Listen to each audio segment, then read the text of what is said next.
Ya, memang bagi saya berbicara Kang Deddy Mulyadi tidak akan ada habisnya, karena Kang Deddy Mulyadi merupakan sosok panutan yang menurut saya layak diperbincangkan dan penting untuk disebarluaskan.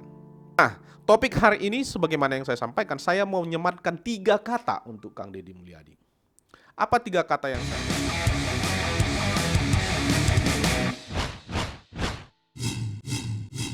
Terima kasih buat teman-teman semua yang masih setia di channel Satrio Bushido Library.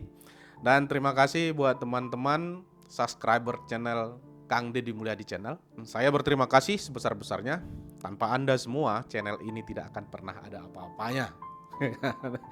Jadi, saya berharap ke depan kita bisa membangun komunikasi yang lebih baik lagi. Ke depan kita bisa membangun diskursus, atau saya berharap suatu saat saya bisa berdiskusi dengan teman-teman subscriber di 2 channel ini. Seperti apa kita melihat Kang Deddy Mulyadi, seperti apa harapan kita terhadap Kang Deddy Mulyadi. Nah, hari ini saya mau memberikan 3 kata untuk Kang Deddy Mulyadi sebagaimana yang saya pahami. Ya, memang bagi saya berbicara Kang Deddy Mulyadi tidak akan ada habisnya, karena Kang Deddy Mulyadi merupakan sosok panutan yang menurut saya layak diperbincangkan dan penting untuk disebarluaskan. Dan Satrio Bushido Library beranggapan Kang Deddy Mulyadi adalah sebagai inspirasi bagi kita untuk membuat konten-konten yang lebih baik lagi ke depan. Nah, topik hari ini sebagaimana yang saya sampaikan, saya mau menyematkan 3 kata untuk Kang Deddy Mulyadi. Apa 3 kata yang saya maksud? Yang paling pertama itu adalah berangkat dari apa yang saya pahami, apa yang saya baca, dan interaksi saya terhadap teman-teman, dan apa yang saya tonton di channel Kang Deddy Mulyadi. Termasuk yang baru-baru ini, saya membaca sebuah buku yang saya coba cari untuk mendalami bagaimana gagasan-gagasan dan intelektualitas Kang Deddy Mulyadi. Nah, melihat Kang Deddy Mulyadi bagi saya bukan melihat seorang sosok politisi, tetapi intelektual orisinil Indonesia yang berbasis pada kearifan-kearifan lokal tapi memiliki cakupan atau cakrawala pemikiran yang bisa menerjemahkan hal-hal yang tradisional, hal-hal yang bersifat lokal menjadi hal-hal yang ada sekarang atau bersifat global. Nah, mohon maaf kepada Kang Deddy Mulyadi ataupun kepada teman-teman semua yang lebih paham atau yang lebih dekat atau lebih memahami Kang Deddy Mulyadi, bahwa jika pun nanti ada kekeliruan dalam penilaian ini, saya mohon diberikan kritik atau masukan, atau boleh diajak diskusi juga untuk membedah seperti apa sosok Kang Deddy Mulyadi ini.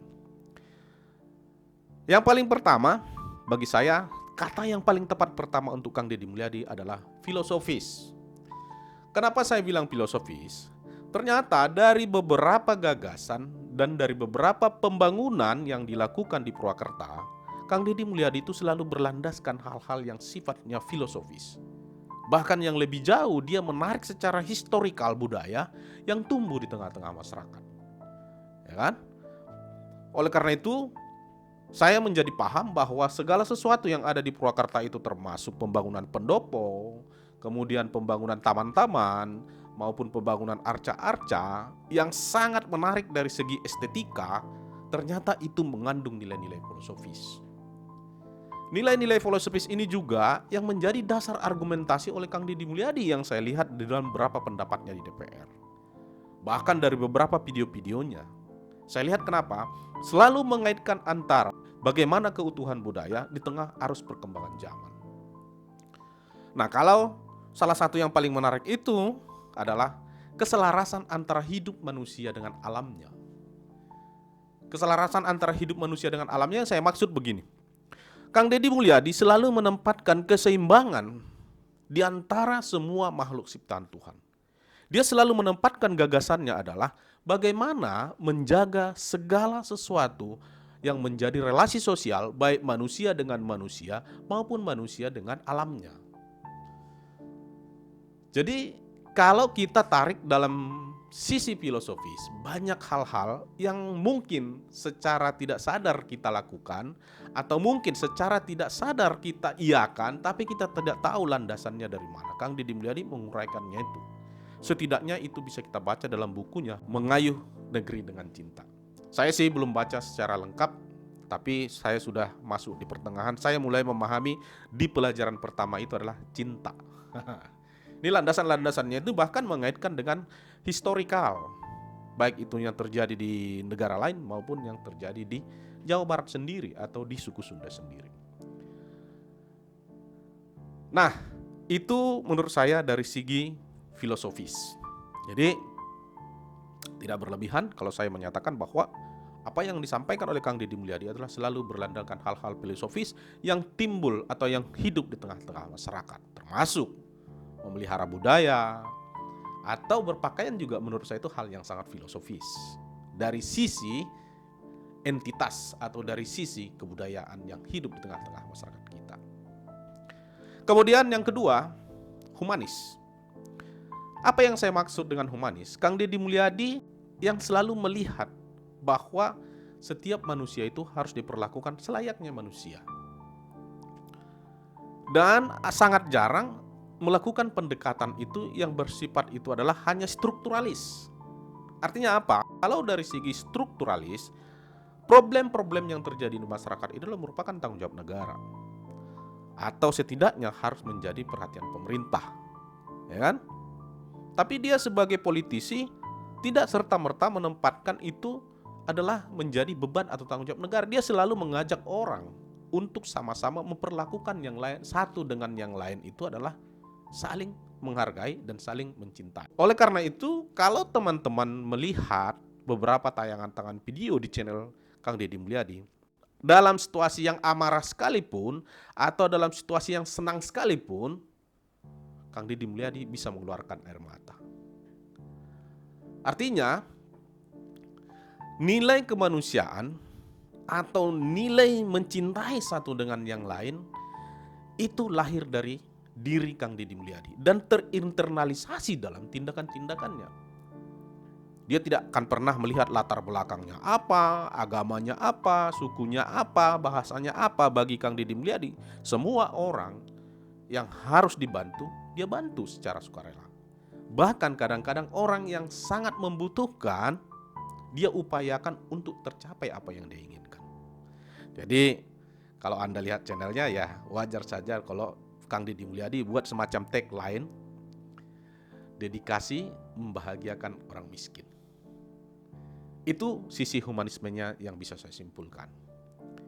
Mungkin ada hal-hal lain lagi yang secara kemanusiaan bisa lebih komprehensif daripada yang saya pahami. Terus yang ketiga, praksis. Sosok Kang Deddy Mulyadi ini orang yang praksis atau mempraktekkan segala sesuatu yang dia ucapkan.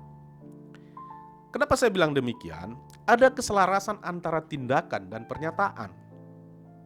Ya kan?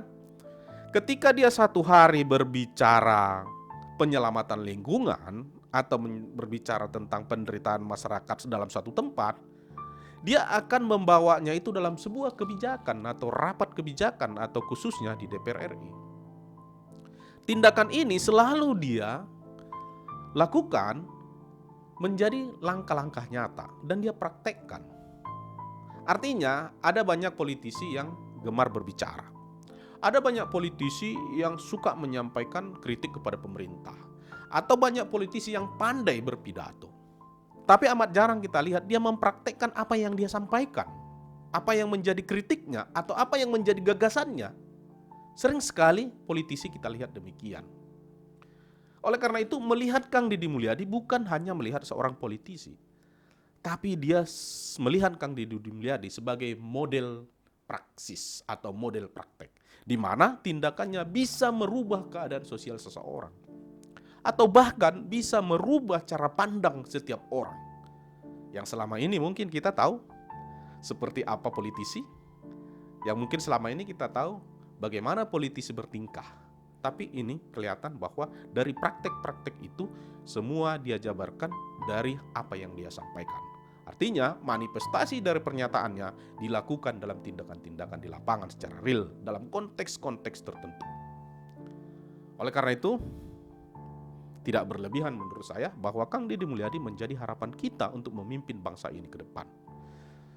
Terlepas kapan, tapi bagi saya berkeyakinan momentum yang tepat itu adalah di 2024. Maka saya selalu sampaikan di beberapa kesempatan video saya, Kang Deddy Mulyadi untuk 2024. Mohon maaf Kang Haji, atau mohon maaf Bapak Haji Deddy Mulyadi, kalau misalkan pernyataan dan penilaian ini tidak komprehensif atau bernada subjektif atau bersifat subjektif, ya mungkin itu sesuatu yang bias. Sebab bagaimanapun saya tidak akan pernah melihat keburukan seseorang yang saya anggap bagus.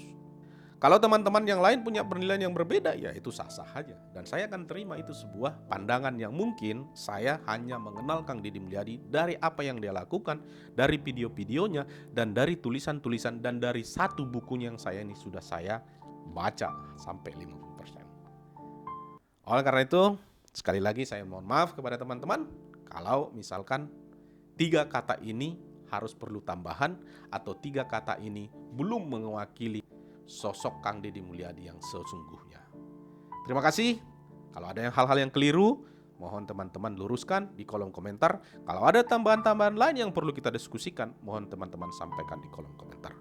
Sekali lagi, terima kasih dan mohon maaf apabila penilaian ini tidak sesuai dengan yang teman-teman kira, atau apabila penilaian ini tidak sesuai dengan atau mengalami kekeliruan. Sampai bertemu di video berikutnya, kita terus berdiskusi dan suatu saat satu buku Kang Deddy Mulyadi akan kita jelaskan atau kita bedah seperti apa pemikiran Kang Deddy Mulyadi dari sektor-sektor yang lain, termasuk pendidikan, pembangunan, dan hal-hal yang berkaitan dengan Indonesia ke depan. Thank you. Salam dari Satrio Bushido Library. Cheers!